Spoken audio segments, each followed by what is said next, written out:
তাহাজ্জুদের সালাতের সঠিক নিয়ম কি? প্রিয় ভাইয়েরা, আমাদের অনেক প্রশ্ন আসে, আমরা অনেকে জানি না তাহাজ্জুদের সালাত, এই জন্য অনেকে ভয়ে পড়ি না।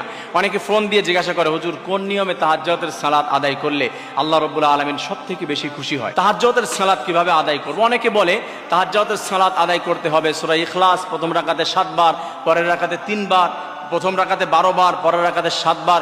এ ধরনের বিভিন্ন নিয়ম রয়েছে। এভাবে পড়তে হবে, সুন্দর করে গোসল করতে হবে, সুন্দর ড্রেস আপ করতে হবে, একবারে নীরব একটি জায়গায় চলে যেতে হবে, অন্ধকার একটি জায়গায়, একাকিত্ব জায়গায় গিয়ে সেখানে আল্লাহ তাআলাকে ডাকতে হবে, নীরবে নিবৃতে আল্লাহ তাআলাকে ডাকতে। বিভিন্ন ধরনের নিয়ম আমাদের শোনা আছে, আমাদের জানা আছে। প্রিয় ভাইয়েরা, কিন্তু বেসিক নিয়মটা কি?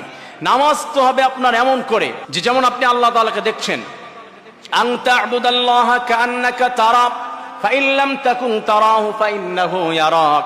আপনি নামাজ আদায় করছেন, ইবাদত করছেন এমন করে কেন যেন আপনি সৃষ্টিকর্তাকে দেখতে পাচ্ছেন, আপনি তাকে দেখে দেখে তার কুদরতি পায়ের উপরে সিজদা করছেন, তার কুদরতি পায়ের উপরে আপনার সম্মানী কপালটা মিশিয়ে দিয়েছেন। এই টেন্ডেন্সি মনের মধ্যে থাকবে, এই মানসিকতা নিয়ে নামাজ আদায় করতে হবে। যদি আপনার সেটা ভাবতে কষ্ট হয়ে যায়, আল্লাহ তাআলাকে কেমন করে দেখব, অন্তত আপনার এই টেন্ডেন্সি মানসিকতা রাখতে হবে যে অবশ্যই আমার রব, আমার আল্লাহ অবশ্যই আমার দিকে তাকিয়ে আছে, আমাকে দেখতেছে, এমন করে ইবাদত করতে হবে। আমার বান্দা যে ইবাদত করে, যা করে সবকিছু আমি আল্লাহ তাআলা দেখতে পাই। এই মানসিকতা নিয়ে তাহাজ্জুদের সালাতের ভিতরে বান্দা যখন দাঁড়িয়ে যায়, আল্লাহ তাআলাকে দেখছে, এই মানসিকতা নিয়ে তাহাজ্জুদের সালাত আদায় করলো, সিজদায় গিয়ে ডাকলো, কিয়ামের মধ্যে ডাকলো, প্রত্যেকটি মুহূর্তে টোটাল নামাজটাই হচ্ছে একটা দোয়া।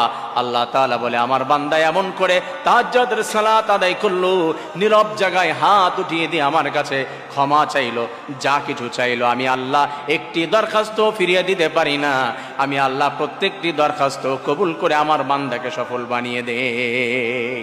আমার প্রিয় বোনেরা, আমার প্রিয় ভাইয়েরা, মনে রাখতে হবে তাহাজ্জুদের সালাত আদায় করার এমন কোনো নিয়ম নেই যে 3 বার 5 বার, এই সূরা 7 বার। মনে রাখবেন তাহাজ্জুদের সালাত হচ্ছে নফল সালাত। ফরজ সালাত বাদে স্বাভাবিক সব সালাতই হচ্ছে নফল, অতিরিক্ত।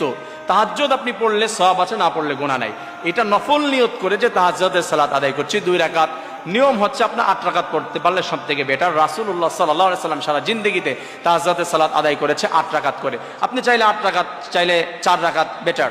আপনি যদি চান যে সুযোগ হচ্ছে না 2 রাকাত, সেটাও পড়তে পারেন, যেহেতু নফল, যা পড়বেন তাই আপনার সওয়াব। তা মনে রাখতে হবে তাহাজ্জুদের সালাত আদায় করার এরকম কোনো নিয়ম নাই যে এই সূরা, এই সূরা, এই দোয়া, এইভাবে না।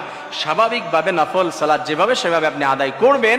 আর এটা আদায় করতে গিয়ে আপনার যেই সূরা মুখস্থ, আল্লাহ তাআলা বলছে ফাকরাউ মা তায়াসসারা মিনাল কুরআন, যেখান থেকে ইচ্ছা কোরআনে তুমি তেলাওয়াত করো। তা কেন এই সূরা 3 বার, এই সূরা 5 বার, এমন কোনো নিয়ম নাই।